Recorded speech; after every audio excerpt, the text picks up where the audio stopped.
Hello, everyone, and welcome to another episode of Sense of Survival, where we're helping you move from merely surviving with your money to thriving with money. So today is the newest video in our series of getting back to basics for 2020. We started off with a video on budgeting. So that was the first video done a few weeks ago. So scroll back on the timeline, or if you're in YouTube, go back a few videos and you can check that out first. Last week's video, we covered baby steps number 1 and 2. We're kind of walking you through Dave Ramsey's 7 baby steps. So if you're not familiar with that, you can Google that list, but we're also covering them in these videos. So in last week's video, we covered baby step number 1, which is saving $1,000.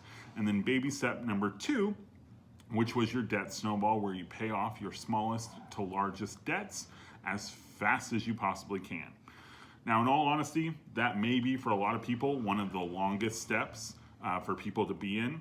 So we're kind of covering these videos quickly as far as going over them in a couple weeks' time.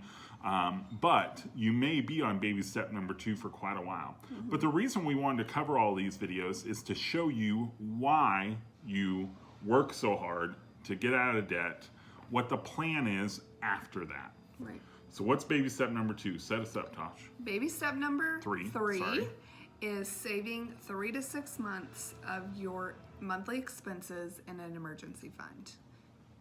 Monthly expenses. So what does that mean? So monthly expenses is what you need to survive each month. So it's not how much you make each month, it's what you need to survive. So you're covering your 4 pillars. It would cover you basically if you were to lose your job or if anything catastrophic were to happen to you. Right.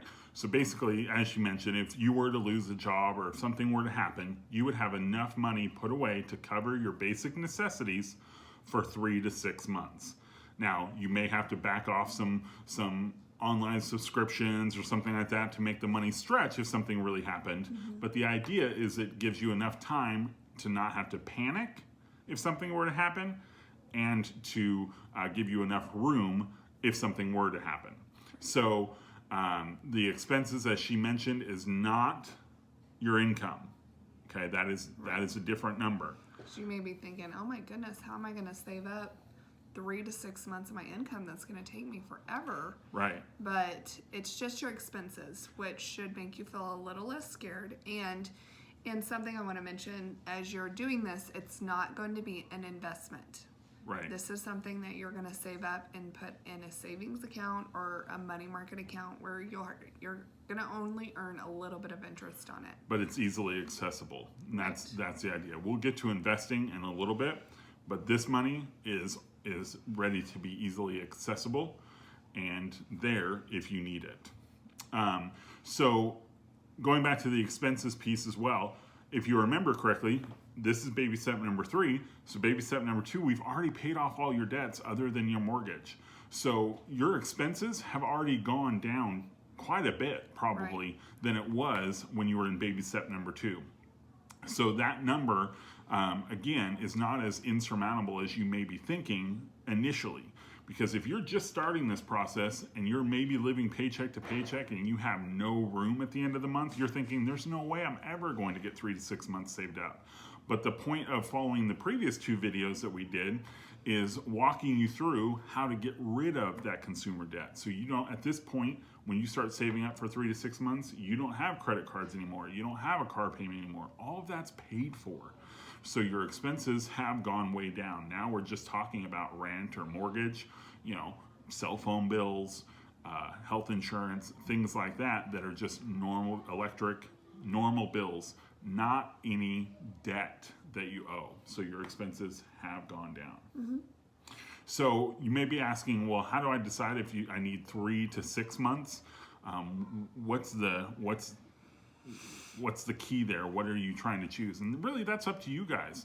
That's up to each individual household, what you feel comfortable with. Jobs vary, types of jobs vary. So if you have like maybe a seasonal job and you lose your job at the wrong time of the year, that can be even more devastating for you. Maybe you need a longer lead time, more money put away. If you're a single income family and something happens, maybe you want to have a little bit extra put away.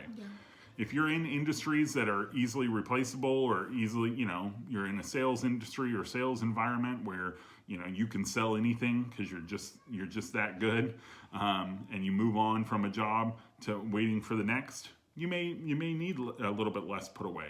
Mm-hmm. That's up to you. The reason the gap is there is to allow you to have whatever you need saved up to be comfortable if something were to happen. Right.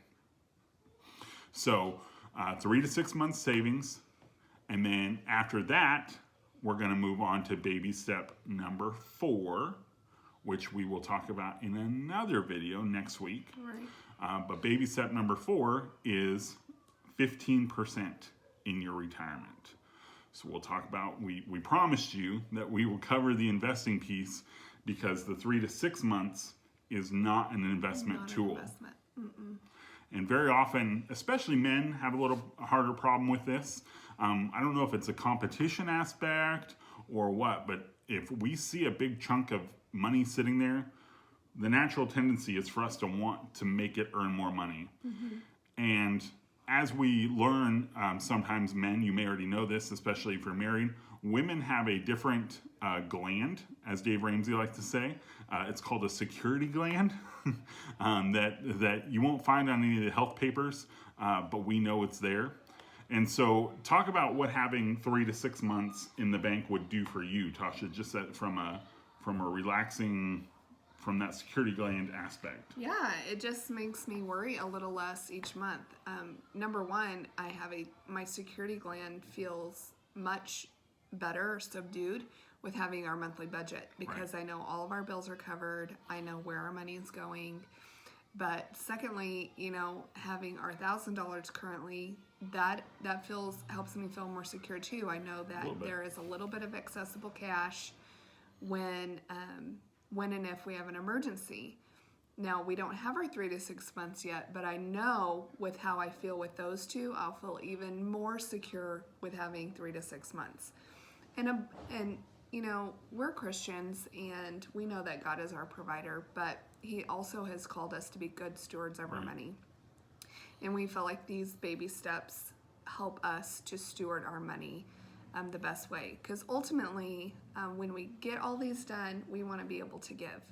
And being generous is one of our core values as a family. And so once we get all these baby steps in place and completed, then we're going to be able to give like no one else. And that motivates us beyond anything. But that 3 to 6 months, I think that will be probably nearly as difficult as the debt payoff.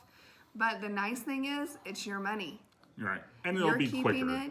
It'll be quicker, it'll happen but a lot quicker. Also it's your money. So you're putting it in an account for you, and you're not having to pay off money that you've already spent, Right, and it'll be a fun years ago. It'll be a fun switch because finally, instead of all of the money that we bring in being already accounted for something that we've already spent, and now it has to go back out to somebody that we owe, finally we're going to be able to be paying ourselves. And we're used to, on this debt snowball thing, we're used to watching balances go down and down and down and being really excited about that. Now we're going to get to watch a balance go up and up and up and be super excited about that. And I don't know when that has happened. Yeah. Because it's been a while. Awesome. It's going to be awesome though. So that's baby step number 3. Next video, as I mentioned already, will be baby step number 4, where we save 15% of your earnings into retirement. So we'll cover that next week's video. But now, what did Anton buy? Woo-hoo. All right, so picked up a couple things I've been collecting here. I'll just show off one here. This is a card that I picked up. It's a Seattle Mariner prospect autograph. But I picked it up because my parents retired a couple years ago to Arizona in the Arizona Fall League. And I actually wore the hat at the same time, not realizing that. But hey, worked out nicely. Anyways, so I picked that up as a commemoration because we went to an Arizona Fall League game with the Fam Bam. Me and Declan found a ball. It was awesome. We had a great time. So I picked that up as a memento because I'm sentimental like that. Anyways, that's all we had for you today. So we'll wrap up. Thanks for watching another episode of Sense of Survival. Make sure you like, comment, and subscribe. We've been picking up subscribers on YouTube. We're so excited about that. It feels good to see those numbers tick up. Our goal with doing this channel was not to get famous or anything like that. We're just trying to help people. And so by you liking and commenting and sharing on our posts, subscribing on YouTube, it's just widening the ability for us to help more people. So we thank you for that. We thank you for the support. Thank you for watching. Have a great day.